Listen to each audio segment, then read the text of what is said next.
Vamos aproveitar aí o nosso estudo, vamos elevar nosso pensamento a Deus, ao nosso Mestre Jesus, e agradecer por mais essa oportunidade de estarmos reunidos, mesmo que virtualmente, e rogar ao Pai, ao nosso Mestre Jesus, aos benfeitores da casa Amor e Fé, para que nos ampare, nos ilumine, nos dê o discernimento para entendermos as lições que nos serão trazidas no dia de hoje. Que o seu amor e a sua luz, meu Pai, recaia sobre todos nós, e que assim seja hoje e por todo sempre. Nós vamos dar continuidade ao nosso estudo, hoje o capítulo 24 do Evangelho segundo o Espiritismo. Não coloqueis a candeia sob o alqueire. Alguém se habilita à leitura? Por aqui. Aqui. Quer que eu leia? Vamos. Candeia sob o alqueire. Porque Jesus fala por parábolas.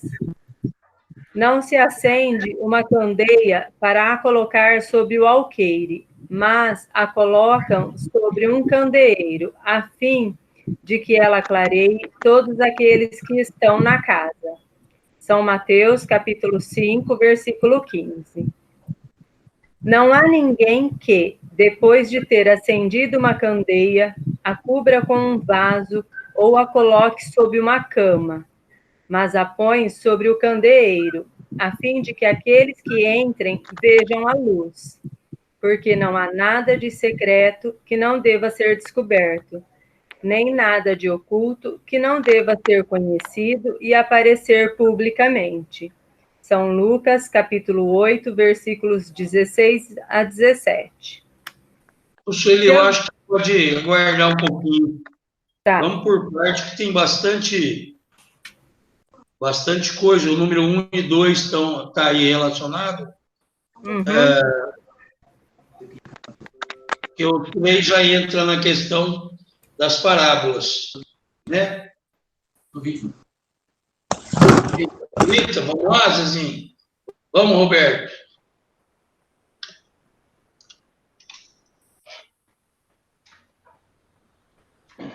Bom, vamos começar então, né? As candeias e os alqueires são muito conhecidos no nosso meio como lamparinas, né? Na nossa cultura. Os mais antigos do grupo vão se lembrar das lamparinas a óleo, né? Que são aquelas estruturas feitas para iluminar e que tinham um pavio que o óleo drenava por osmose pelo pavio para que seja dada a luz no ambiente. Isso antes da energia elétrica e também por opção de quem quer que queira, né? Tá? Essa situação nos coloca a entender que esses ensinamentos, essas estruturas que nós temos, esses conhecimentos, todas essas atribuições que nós temos, toda a nossa bagagem intelectual, toda essa bagagem de conhecimentos, de espiritualidade que nós temos, isso tem que ser colocado para fora. Isso não pode ser guardado, isso tem que ser mostrado. Tá? Então, tem uma passagem no Evangelho que diz que faça-se a luz. Nós somos luz, cada um mostre a sua luz. E através desse ensinamento, nós podemos entender isso. Vamos todos tentar colocar a nossa luz, mostrar a nossa luz. E esse óleo, esse combustível, são exatamente essa nossa prerrogativa, essa nossa situação, esses nossos conhecimentos, que nós temos essas condições de colocar realmente para os outros, não guardar para si. Nós não estamos falando, a mensagem do Evangelho não fala que sejam só essas pessoas, chamados gênios, essas exceções, mas todos nós temos essa possibilidade. Não, possibilidade não vão além, essa obrigação, que cada um de nós tem uma utilidade, cada um de nós tem uma missão, pequena ou grande, utilidade grande, maior ou menor intensidade, mas todos nós temos. Né? E, mudando um pouco, nós podemos entender de outra maneira também, né? Que existe no Livro dos Médiuns uma classificação de Kardec a respeito de tipos de espíritas. Ele coloca que existem um tipo de espírita que é aquele que aprendeu a doutrina, entrou na doutrina, está conhecendo a doutrina, discute a doutrina, lê a doutrina, descobre a doutrina, pratica principalmente a doutrina, acredita na doutrina, serve para que ele possa fazer uma transformação, ou a tentativa da transformação, ou o esforço para a transformação. Existe um outro tipo de espírita que gosta da doutrina, acha muito maravilhoso, acha muito bacana os ensinamentos, mas não constrói nada para que possa ele mesmo se melhorar, ele mesmo se aproveitar esses ensinamentos para fazer a autotransformação, a autoiluminação. Existe um outro tipo de espírita, que é aquele que, maravilhado, normalmente os espíritas iniciantes, maravilhado com a doutrina, com todos esses ensinamentos, essa maravilha que é Jesus, que é o cristianismo, toda essa filosofia, todas as manifestações mediúnicas, isso ofusca aos olhos das pessoas, muitas vezes, e esses espíritas são chamados exaltados. Esses espíritas exaltados, eles fazem um proselitismo sistemático da doutrina, querendo que todos aqueles que estão à sua volta, ou um pouco mais distantes até, queiram deslumbrar também essa preciosidade que ele descobriu, achando que ninguém no mundo conhece, que ele descobriu agora, em que ele tem a obrigação de mostrar para o mundo. Esses espíritas exaltados são inconvenientes e, segundo Kardec, fazem muito mais mal à doutrina do que benefício. Então, esses aí, a luz, como diz o texto, a luz não pode ser mostrada por completo, imediatamente, a todos aqueles nós, né? Vamos nos incluir, todos nós, nisso, né?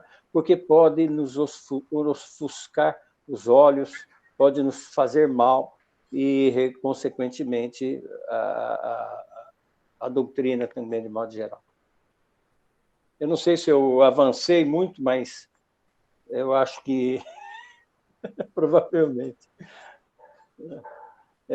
Esses espíritos exaltados, segundo Kardec, uma confiança demasiadamente cega e pueril no tocante ao mundo dos espíritos.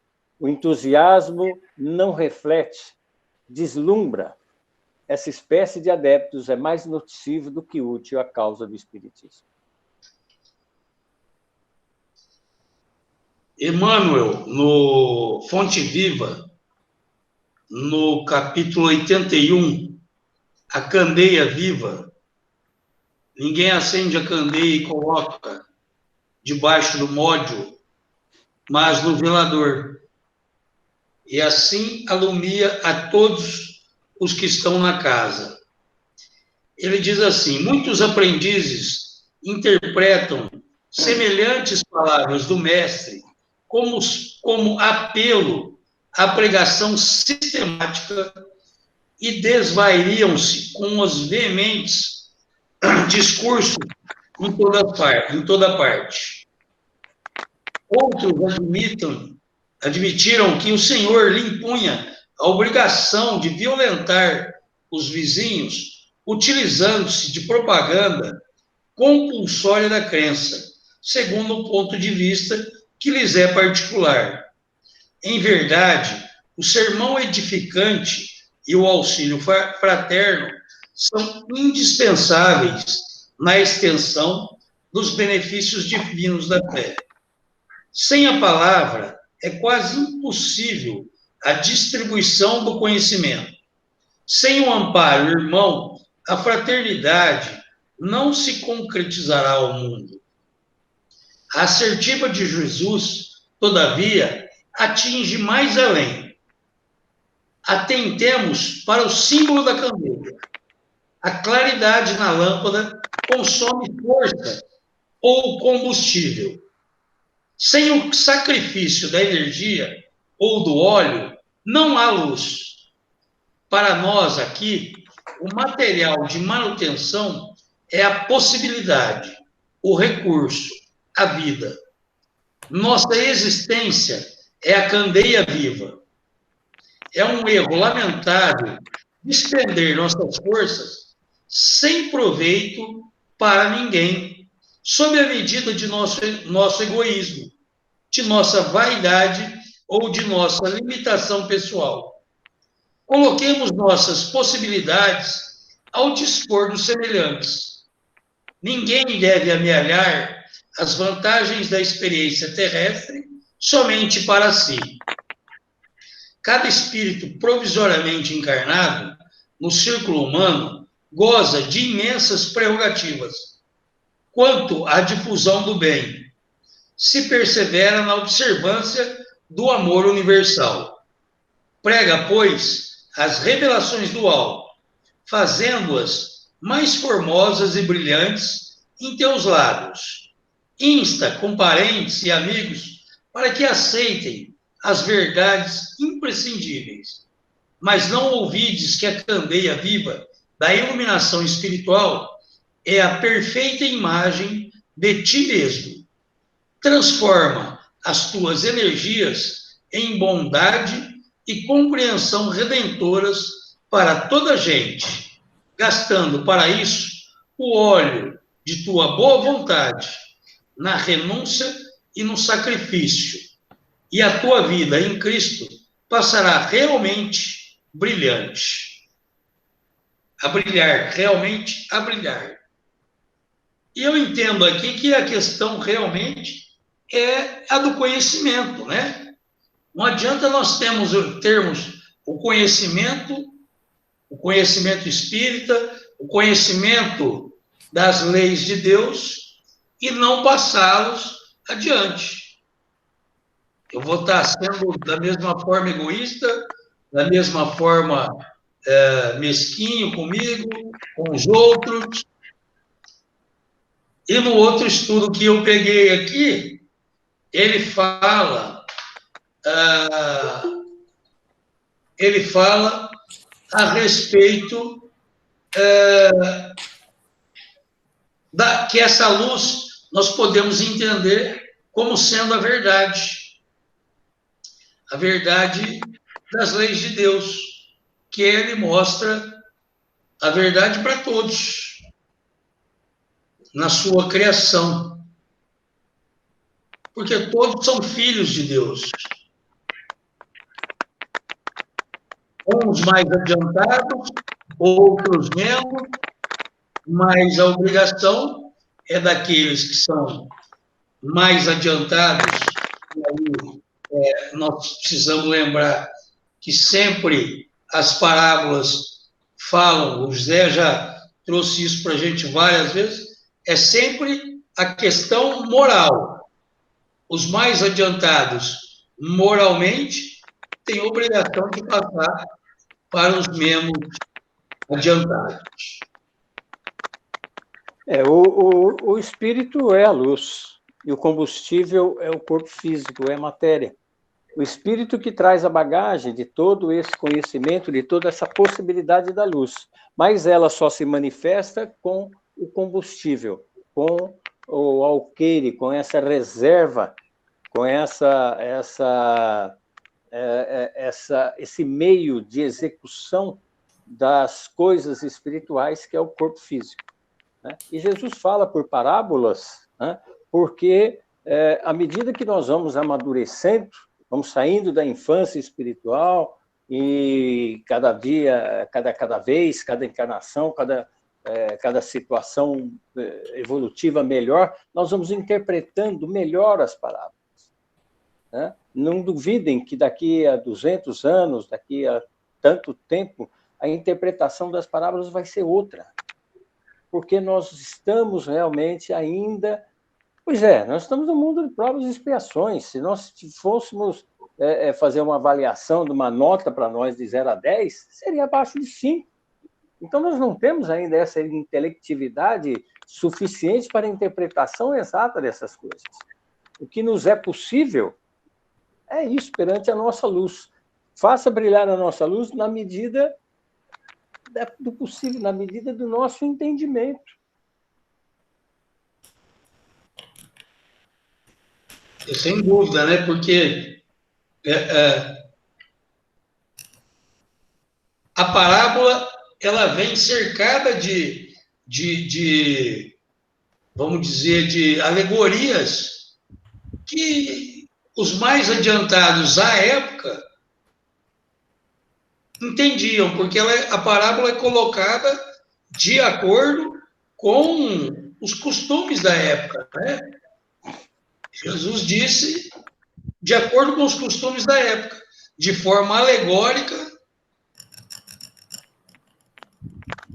porque nem todos tinham condições de entendê-las. Se nós não temos hoje, imagina 2000 anos. No livro eu falei no tocante à parábola, mas é dos próprios ensinamentos de Jesus, do modo geral. Daqui a muito tempo, sim, a nossa interpretação vai ser muito diferente. É porque nós vamos começar a mudar e colocá-los em prática também, né? Não que seja errado atualmente, mas ser mais intensa. Vamos dizer, a intensidade, a clareza vai ser maior. Né? Desculpe, eu interrompi alguém, desculpem. Eu ia falar sobre Vinha de Luz. Na introdução do livro, o Emmanuel diz isso.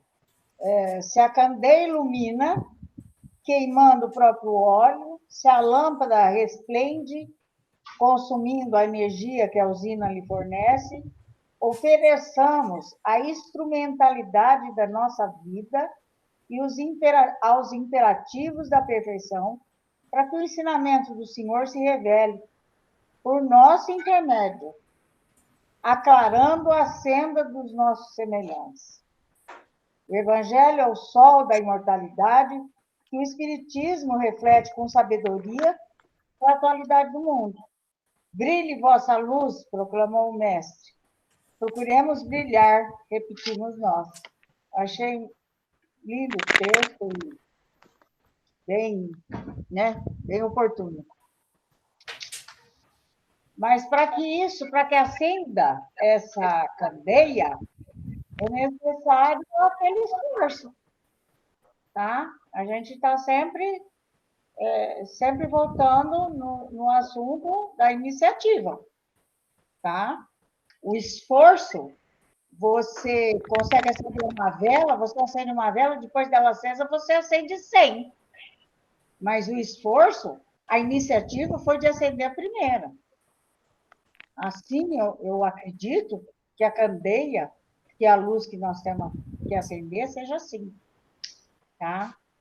Que a gente tenha o esforço de procurar, de se interessar, e não é só na parte intelectual, porque eu acho que, às vezes, a sabedoria, o exemplo, a exemplificação das tuas atitudes vale mais que palavras. Isso dito pelo próprio Jesus.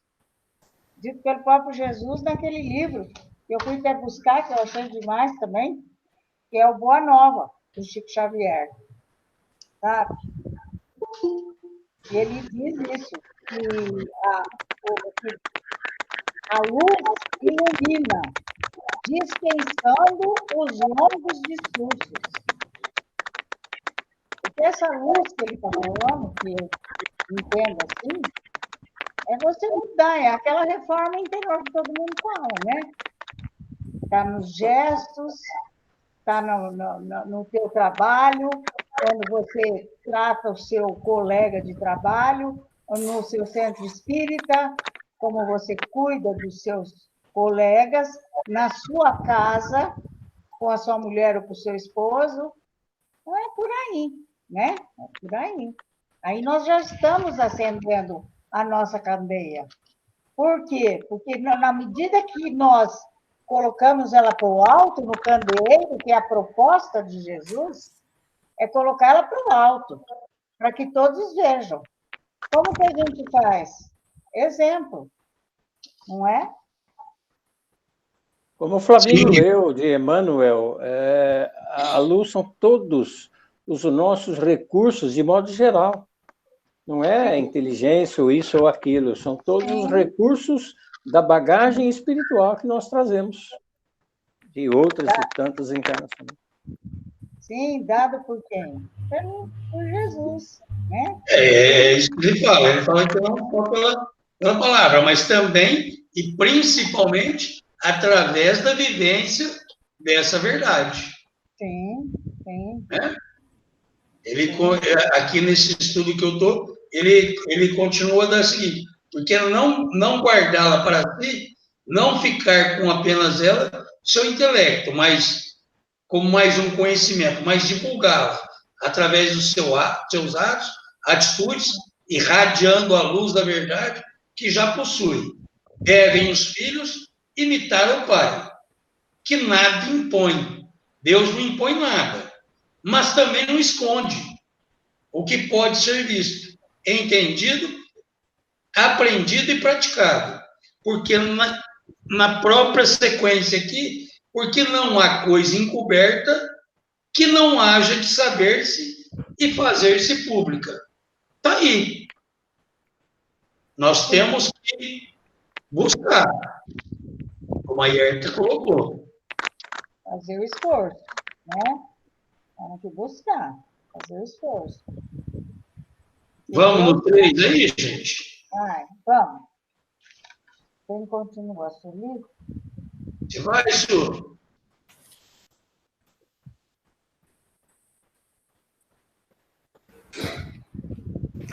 Seus discípulos, se aproximando, disseram-lhe: Por que lhes falais por parábolas?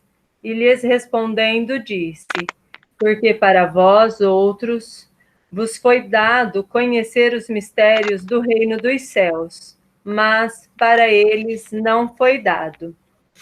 Eu lhes falo por parábolas, porque vendo não veem, e escutando não ouvem nem compreendem. E a profecia de Isaías se cumprirá neles quando disse: Vós escutareis com vossos ouvidos e não ouvireis, olhareis com vossos olhos e não vereis. Porque o coração desse povo está entorpecido e seus ouvidos se tornaram surdos e eles fecharam seus olhos de medo, que seus olhos não vejam, que seus ouvidos não ouçam, que seu coração não compreenda e que, estando convertidos, eu não os cure. São Mateus, capítulo 13, versículos de 10 a 15. Beleza, Su. Eu não sei se vocês perceberam, mas o próprio Evangelho já havia trazido isso. No capítulo 18,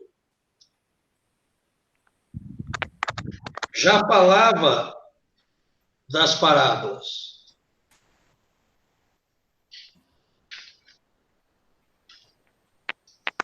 Vou pegar aqui que eu só pus o capítulo.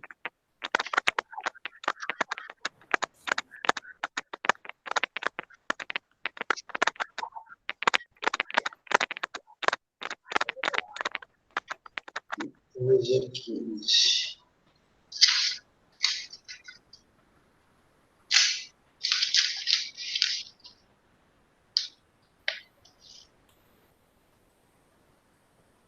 No item 13, instrução dos Espíritos, dar-se-á aquele que tem. Seus discípulos, aproximando-se, disseram-lhe, por que lhes falais por parábola?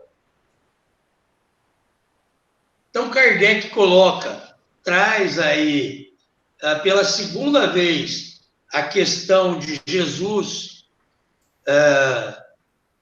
falar por parábola, para nos trazer novos ensinamentos. Lá já haviam alguns, aqui vão ter outros. Só um adendo, Jesus não falava só por parábolas, ele tinha, né?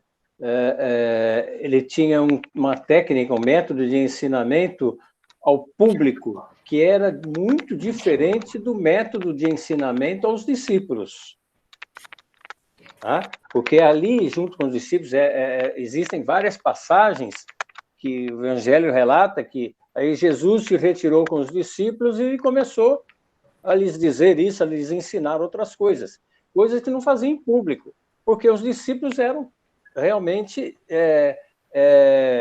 pessoas diferenciadas, espíritos diferenciados, que podiam ouvir outras verdades que não se deslumbrariam, que podiam ouvir realmente outras coisas mais concretas, sem precisar dessa interpretação. Esse é um ensino direto de Jesus, é um dos métodos de atuação de Jesus.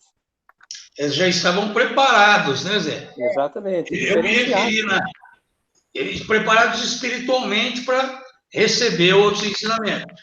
Mas eu disse que essa passagem específica, ela já tinha sido comentada lá no 18, porque ele falava por parábolas, né? Jesus tinha um planejamento, né, Zé? Eu acho lindo isso, Ele planejava, tudo dele era planejado. E quando ele instruía, quando ele alertava, quando ele chamava atenção, quando ele dava colo, quando ele acalmava os corações. Era um administrador mesmo, né? Mestre dos mestres. Ele preparou justamente, porque os discípulos foram preparados e tinham essa base. Porque qual era o objetivo de Jesus? Que eles divulgassem. Não foi para isso que ele falou, ides, e eu não sei, eu não tenho a memória boa, e divulguem. Então, acho que aqui mesmo ele vai falar ainda nesse capítulo. Nesse capítulo ainda ele vai falar. Mas ele planejava. Nós temos que ver também, como o Zé colocou, não levar também ao pé da letra na questão de dizer, olha, para o povo falava em parábolas. Sim. E para os discípulos falava diretamente. Quer dizer, entre aspas, eles estavam... Deus estava privilegiando... Não, privilegiando não. Não. Cada um conforme o seu entendimento. Todos são filhos de Deus. Porém, uns estão preparados e outros não. Não tem privilégio. Não existe privilégio. Não são dois pesos e duas medidas. Né?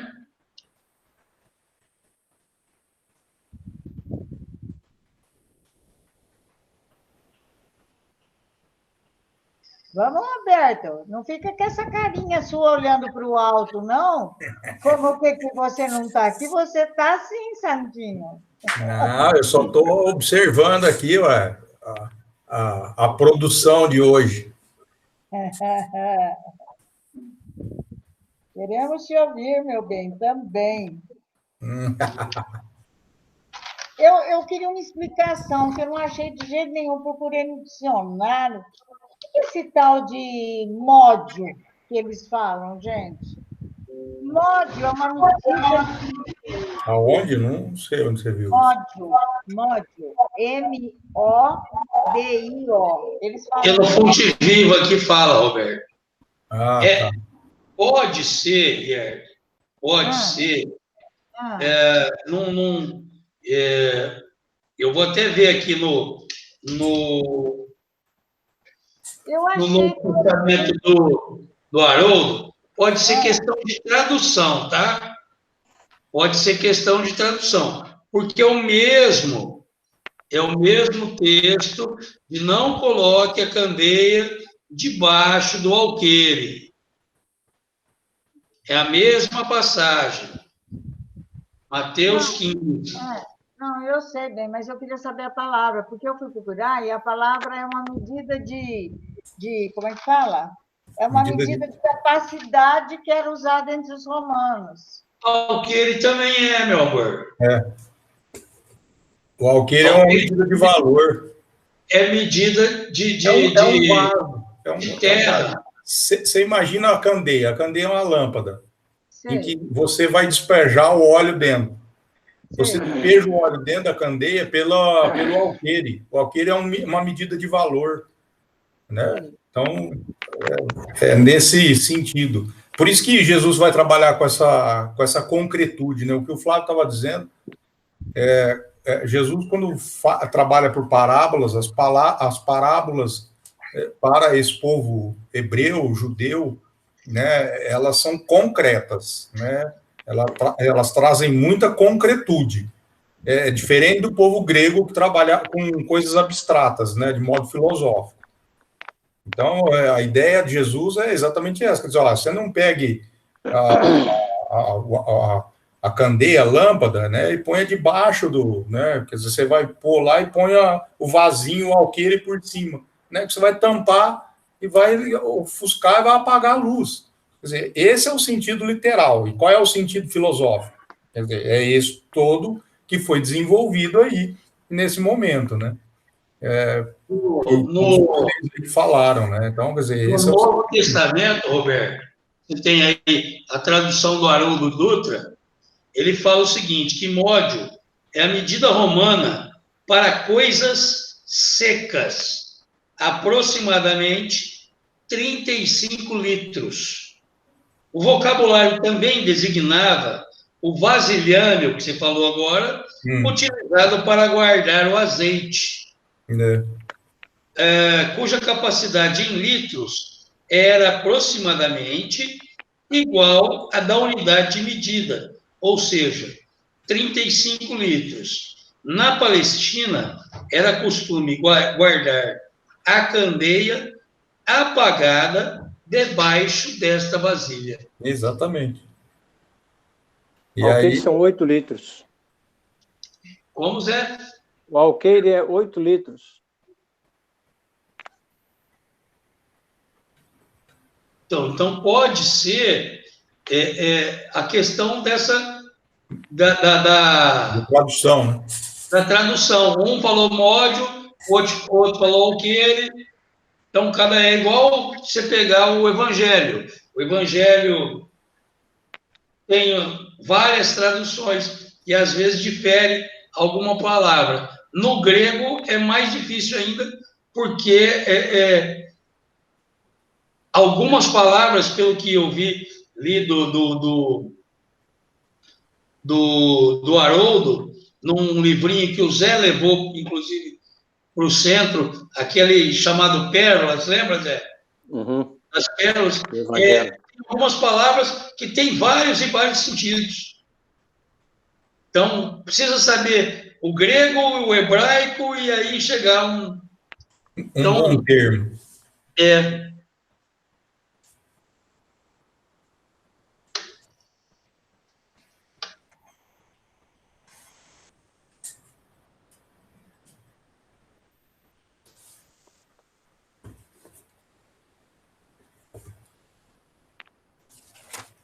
Aqui no estudo que eu fiz e que eu busquei,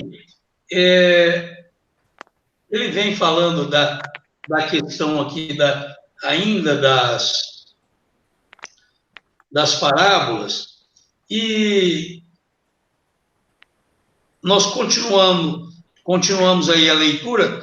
Ele fala da profecia de Isaías: vós escutei com vossos ouvidos e não ouvireis. Por quê? Porque a questão não é ouvir, é compreender.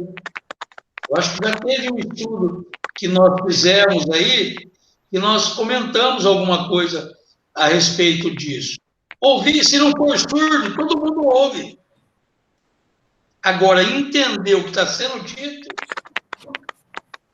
é a mesma coisa na continuidade que fala o...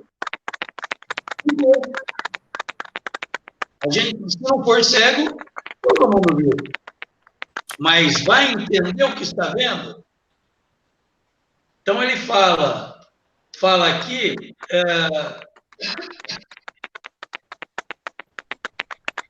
não vai ter condição de compreender certas coisas. Isso demonstra realmente a questão do bom senso, como Kardec veio trazer para nós, né? Ele coloca ainda aqui assim, e demonstra também como Jesus, o mestre maior, tinha capacidade intelectual de ensinar conforme seus alunos, né? Conforme seus alunos. Os métodos adequados para cada um entender o que ele queria dizer. Flavinho, desculpa, interrompi, desculpa. Claro, que isso. A profecia de Isaías parece que é de que viria o Messias e que ele pregaria todos esses ensinamentos e que as pessoas não ouviriam, não aceitariam esses ensinamentos e realmente o sacrificariam, como aconteceu com Jesus. Isso que ele está dizendo, né? Para que se cumpra a profecia de Isaías, que fez inúmeras profecias, entre elas essa, que será dado o ensinamento e ninguém vai ver, ninguém vai entender, porque não estão ainda preparados, apenas uns poucos estão preparados. Que no item seguinte nós vamos ver quem são esses que estão preparados mesmo, né? Maravilha, vamos passar para ele aí. Vai lá, Zé. Ou então isso continua. Aqui vai para o item, seria o item 4, né? Que volta lá sobre a candeia do alqueire. Eu acho que nós poderíamos ir para o item 8, né? Isso. O item 8, gentios, os gentios.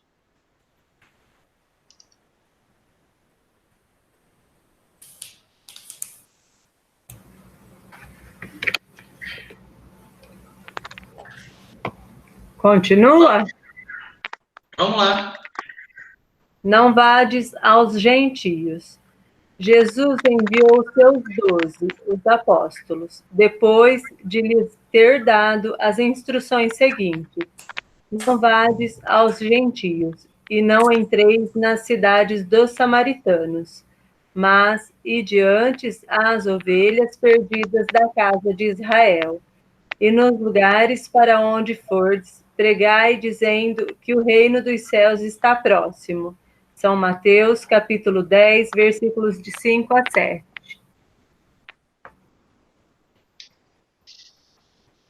Jesus prova, em muitas circunstâncias, que suas vistas não estão circunscritas ao povo judeu, mas que abarcam toda a humanidade. Se, pois, disse aos seus apóstolos para não irem aos pagãos, não foi por desdenhar sua conversão, o que teria sido pouco caridoso, mas porque os judeus, que criam na unicidade de Deus e esperavam o Messias, estavam preparados pela lei de Moisés e os profetas para receber a sua palavra.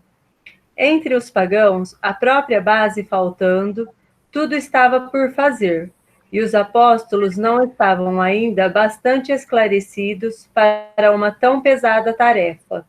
Por isso lhes disse: ide às ovelhas desgarradas de Israel, quer dizer, ide semear num terreno já preparado, sabendo bem que a conversão dos gentios viria a seu tempo. Mais tarde, com efeito, no próprio centro do paganismo, os apóstolos iriam plantar a cruz. Vamos aguardar um pouquinho isso? Tá. Porque tem bastante coisa para a gente falar, inclusive.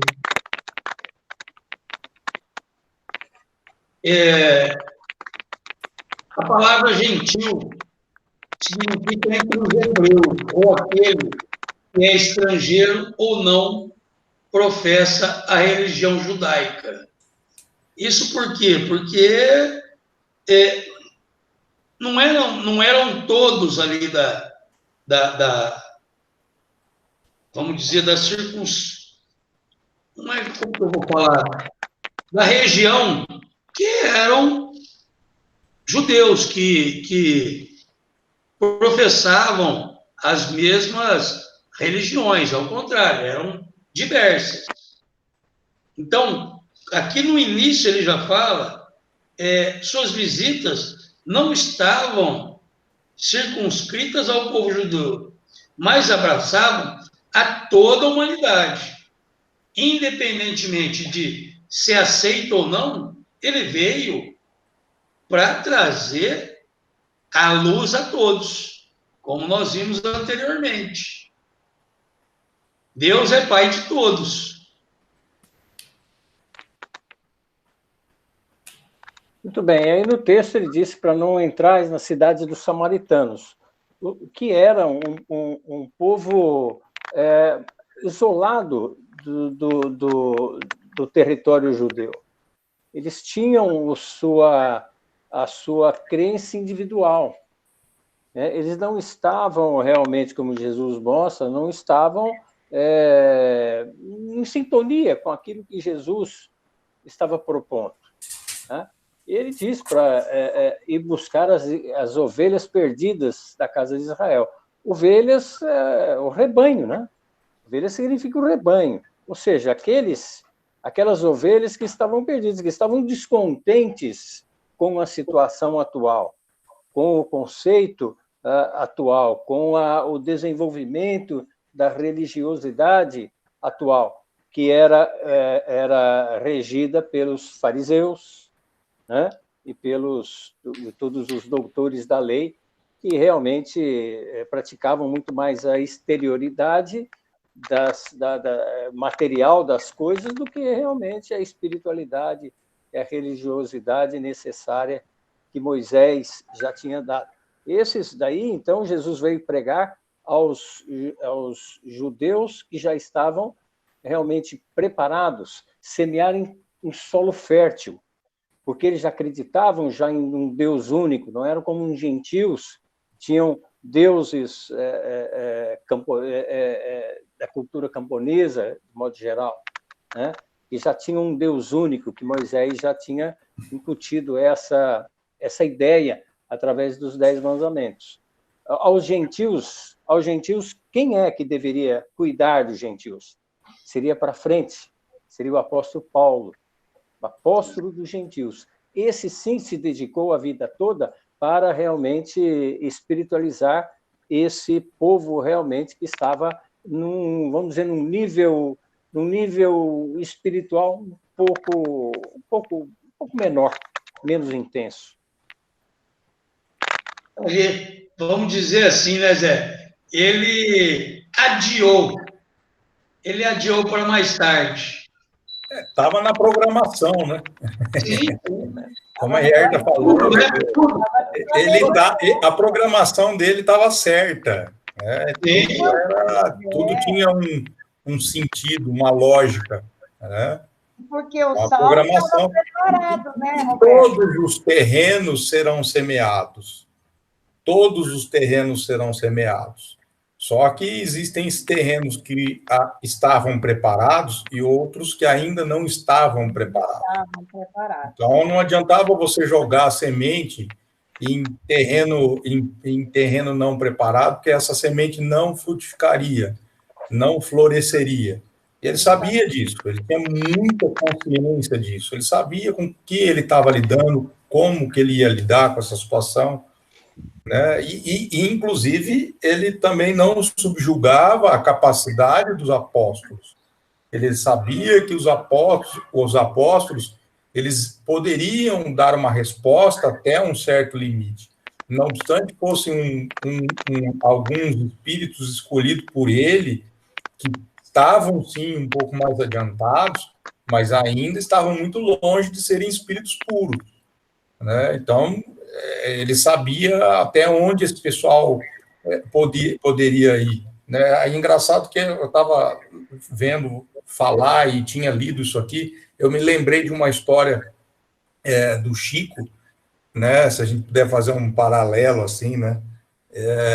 O Chico andava angustiado, extremamente angustiado e assim um pouco preocupado, porque ele tinha recebido a citação daquele processo da família de Humberto de Campos, né, que questionava com relação aos direitos autorais, né, já que ele afirmava que aquilo era de Humberto de Campos, então a família tinha direito àquilo, ele estava angustiado, e podia até, o processo podia redundar até numa prisão, tal, e ele estava muito angustiado com isso. E aí o Emmanuel chega próximo dele, ele falou, você não estou entendendo por que você está desse jeito, eu estou angustiado, você não está percebendo que eu estou angustiado? Né? Ele falou, ele está angustiado porque... Aí você não sabe por que eu estou angustiado? Você que está aí no plano espiritual não sabe que eu estou angustiado porque eu recebi a carta de citação aqui do processo do Humberto de Campos, da obra ditada por Humberto de Campos, e eu posso ir preso, você não está sabendo disso, se você que está na espiritualidade não está sabendo disso. Aí ele falou, mas a sua preocupação é essa? Não, fica sossegado, você fica muito tranquilo, porque você não vai preso, não, tá? Porque você não tem gabarito, você não tem nem gabarito, você não tem nem condição de ir preso em nome de Jesus, não, filho, você não vai, não. Deu uma lambada nele ainda. Quer dizer, você imagina o Emmanuel falando isso para o Chico, né? Então, a gente transporta isso para nós, transporta para as outras, né, figuras aí. Então, só vai carregar o fardo do tamanho que você pode carregar. Então, o Cristo sabia disso. Ele sabia onde ele estava mexendo, com quem que ele estava mexendo. E é exatamente isso mesmo, que o Zé lembrou muito bem, que é o apóstolo dos gentios é Paulo. A missão de Paulo estava programada, né? Estava lá, ó, quietinha lá. Apesar de serem contemporâneos, né, e a história dizer que eles não se encontraram, né, só depois do desligamento físico do Cristo, né, com o encontro a caminho de Damasco, mas já estava tudo planejado, já estava tudo programado, né? Além de tudo isso, é interessante nós pensarmos no respeito que Jesus tinha com aqueles que não concordavam com as ideias deles. Flávio, não se fala com uma criança como se fala com um adulto. Exatamente. Então, é isso. Ele pensava, o Roberto é gentil, ele ainda não assimilou, não está preparado para receber isso. Eu vou respeitar. Na hora certa, Paulo vai lá e dá o recado para mim. É um mestre falando para as crianças, né? Nós somos as crianças do mestre. Nós não temos ainda a condição, então ele sabe disso, né? O remédio e a dose certa para cada um, né? Claro. O Haroldo conta uma história que eu não sei se o Flávio ouviu, alguém ouviu, da ovelha. A analogia da ovelha desgarrada. Eu achei uma graça, eu faço questão de contar para vocês. A ovelha era... A família dependia do rebanho de ovelhas para viver. Pai, mãe, filhos, todo mundo. E ela era muito valorizada. Então, eles tinham um cuidado muito especial de não perdê-las, porque era importante para a vida deles, para a alimentação, para tudo. Quando havia uma ovelha novinha que se desgarrava e o pastor precisava sempre atrás, o que ele fazia? Isso é fato. Ele destroncava a perninha dela, enfaixava e colocava ela aqui, ó, no ombro. E ela andava com ele para se acostumar com o cheiro dele. Quando ela estava curada, ela não se perdia mais. Assim faz Deus com a gente. Ele quebra a nossa perna também, às vezes, coloca no ombro para que a gente sinta, né, a necessidade de ficar perto. Eu achei ótima a história. A história vivida, né? Nós temos que colocar essa questão também no sentido de que o Consolador prometido, o Espiritismo, também veio para divulgar, para trazer os ensinos de Jesus, sem impor nada a ninguém. Lembrarmos que no Espiritismo não existe o proselitismo, chamar, vem que eu sou melhor, não. Nada disso. E mais importante do que isso, e ficou muito bem claro isso várias vezes por Kardec, não é uma obra acabada, que vem exatamente nesse sentido que o Cristo deu lá no passado. Falou, eu vou dar a lição, vocês não vão ter condição de entender, mas guarda a lição aí, que lá no futuro vocês vão entender. Então, a terceira revelação, ela veio dar luzes. Você tinha lá a primeira revelação com Moisés, você tive lá os 10 mandamentos, né? Você tem a segunda revelação com Cristo, né? E aí você tem a terceira revelação com a doutrina espírita. Então, você vê que os ensinamentos vão sendo passados aos poucos, né? São revelados aos poucos. E mais interessante do que isso, eu acho essa questão da doutrina, né? De Kardec dizer que não é uma coisa acabada, porque é exatamente isso. Amanhã, como o próprio Zé disse, nós vamos ter uma visão mais aclarada de uma certa coisa. Não significa dizer que, isso era assim e agora vai ser assado. Não foi isso que ele quis dizer, mas foi no sentido de, se você tem uma visão um pouco maior, você tem uma coisa mais aclarada, mais esclarecida, né? Coisas que ainda nos parecem um pouco obscuro, né? Que nos parecem ainda inatingíveis, incompreensíveis, vão ficar mais evidente, mais aclarado, né? Sem dúvida, porque o nosso entendimento será amplo, mais amplo, sempre. Você estava falando, eu estava lembrando o que o Zé disse há um tempo atrás, aí, nem lembro quando, que nós temos que pensar que essa encarnação nossa, provavelmente, é a primeira em que nós estamos espíritas, né?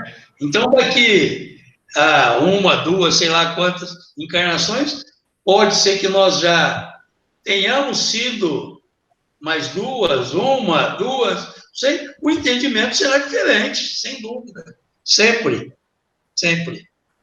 Basta a gente fazer uma comparação assim. Basta fazer uma comparação assim no nosso dia a dia.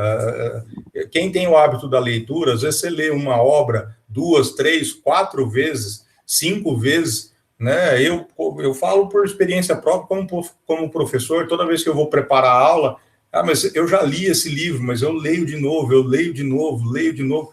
Você sempre vai ter uma visão diferenciada. Você sempre vai falar, poxa, mas eu já li isso aqui 10 vezes, eu nunca tinha me atinado para essa situação, né? Eu já passei os olhos aqui 2, 3, 4 vezes e não tinha enxergado isso. Isso é a mais pura realidade. Então, é exatamente isso. Né? Isso se dá muito no livro dos Espíritos, né? Nas obras básicas, de modo geral, né, Roberto? Sim, sim. Vamos passar aí para os sãos não precisam de médicos? Vamos.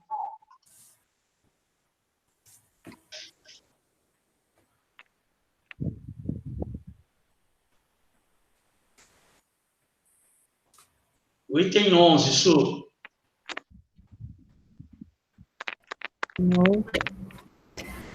Não são aqueles que estão bem que têm necessidade de médico.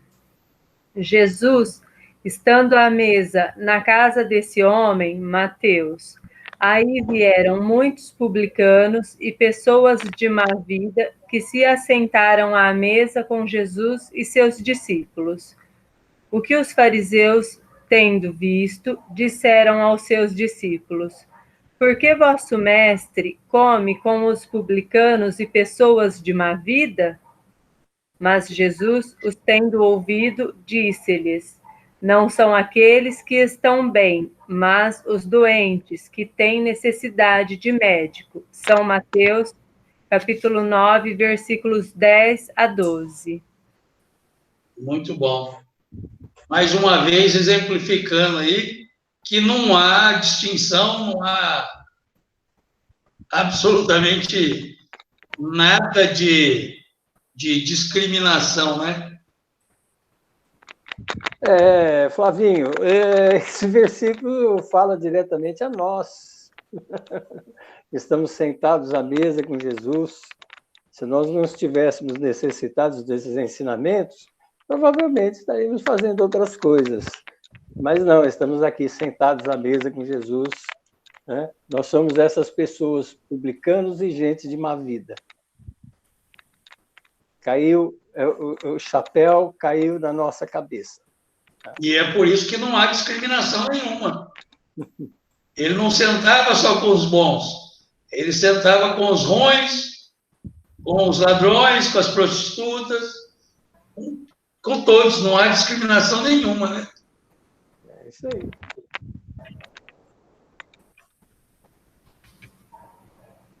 Estamos comendo e bebendo os ensinamentos do Mestre. E o Espiritismo é a nossa mesa. Sem dúvida.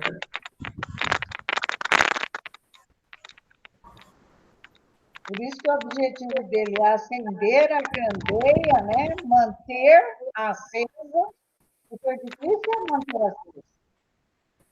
E elevar a nossa candeia. Elevá-la para um lugar algo alto, né? Para que a gente possa iluminar. Eu acho que é essa a proposta, né? Acho que não. É o processo de evangelização, né? É evangelização no lombo. Né? Francisco de Assis tem uma frase bonita que alguns contestam, né? Diz que não foi ele que falou isso, não saiu da boca dele. Ele teria dito o seguinte, que pregue o evangelho em todo o tempo. Se necessário, use palavras. Então, repete, eu não entendi, não ouvi direito. Pregue o evangelho, pregue, pregai, né? Pregai ou pregue o evangelho em todo o tempo. Se necessário, use palavras. É verdade. Ou seja, haja, né? É verdade. Haja que as coisas vão dando certo. Viver, né? Viver, é aquilo que a gente já falou aqui. É viver o evangelho. No Caminho, Verdade e Vida, 137, capítulo, Banquete dos Publicanos. Emmanuel nos traz assim: de maneira geral, a comunidade cristã, em seus diversos setores, ainda não percebeu toda a significação do banquete do Mestre entre os publicanos e pecadores. Não só a última ceia com os discípulos, mais íntimo se revestiu de singular importância. Nessa reunião de Jerusalém, ocorrida na Páscoa, revela-nos Jesus o caráter sublime de suas revelações com os amigos de apostolado. Trata-se de ágape íntimo e familiar, solenizando despedida afetuosa e divina lição ao mesmo tempo. No entanto, é necessário recordar que o mestre atendia a esse círculo em derradeiro lugar, porquanto já se havia banqueteado carinhosamente com os publicanos e pecadores. Partilhava a ceia com os discípulos num dia de alta vibração religiosa, mas comungaram o jubilo daqueles que viviam à distância da fé, reunindo-os generosos e conferindo-lhes os mesmos bens nascidos de seu amor. O banquete dos publicanos tem especial significado na história do cristianismo. Demonstra que o Senhor abraça a todos os que desejam a excelência de sua alimentação espiritual nos trabalhos de sua vinha, e que não só nas ocasiões de fé permanece presente entre os que o amam. Em qualquer tempo e situação, está pronto a atender as almas que o buscam. O banquete dos pecadores foi oferecido antes da ceia aos discípulos. E não nos esqueçamos de que a mesa divina prossegue em sublime serviço. Resta aos comensais o aproveitamento da concessão.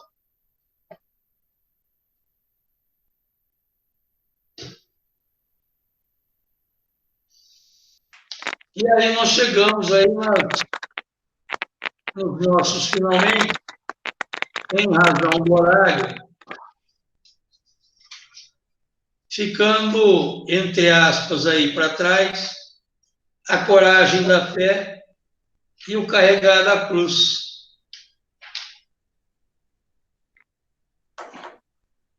Que, tendo a oportunidade aí da continuidade do nosso estudo, como eu disse no início, eu acho que seria legal a gente conversar um pouquinho na próxima com eles, com todos. E aí eu aviso a todos pelo nosso grupo. Tá? Vou fazer agora um merchandising aí, uma propaganda. Domingo, 9h30 da manhã, diretamente pela nossa página no Facebook, abrindo as comemorações do 15º aniversário do Grupo Espírito Amor e Fé. O nosso palestrante é o nosso querido Dr. José Alberto Chamelete. Tá? Então, todos estão mais que convidados e eu tenho certeza que vai ser muito bom, vai nos trazer bastante ensinamentos. E aí, na sequência, na quarta-feira, ele estava marcado para fazer uma palestra presencial na casa, mas, infelizmente, em razão da pandemia, nós tivemos que desmarcar o Sérgio Chersi, de Birigui. Ele tem um trabalho maravilhoso lá em Birigui, trabalho de cura, ele atende através do espírito do doutor Ludovic. Eu conversei com ele não me adiantou ainda o tema da palestra, mas acredito que pode ser isso. E o Sérgio é um meninão novo, muito muito gente boa, muito gente fina. Então, vai ser na quarta-feira, às 8 horas da noite, tá? E aí, na sequência, a gente vai divulgando os demais. E aí, também, falar para vocês participarem pelo chat, como é pelo Facebook, não tem condições de interagir, mas pelo Facebook a gente está vendo tudo que é falado, tá? Alguma colocação, alguma questão final? Então é isso aí, vamos encerrar os nossos trabalhos, agradecendo a Deus, ao nosso Mestre Jesus, a espiritualidade amiga que nos acompanha, agradecendo por mais essa semana, por tudo que nos tem proporcionado, e que todos os ensinamentos que nos foram trazidos, todo esse banquete que foi posto à mesa, sirva para o nosso alimento espiritual, para o nosso crescimento, a nossa melhora.